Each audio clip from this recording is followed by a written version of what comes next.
Welcome to Sweet Life Beat Life. We hope this video helps. You're starting the pairing process. Do it while the car is safely parked. First, set the ignition to accessory so the radio and Bluetooth are powered. Next, enable Bluetooth on your phone and confirm compatibility with the car system.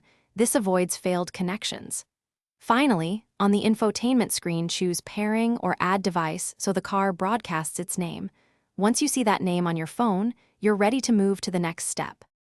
Now you connect. On your phone, tap the car's Bluetooth name and watch for a PIN or confirmation prompt. You must enter or confirm the numeric code exactly. That verifies both devices and prevents accidental pairing. Make sure to allow permissions for contacts and call history so incoming calls display properly.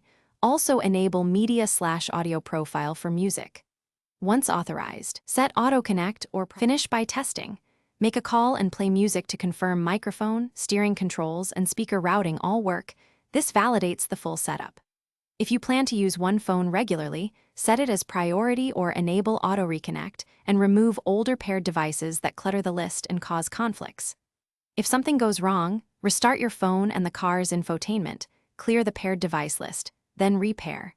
That simple reset fixes most issues quickly.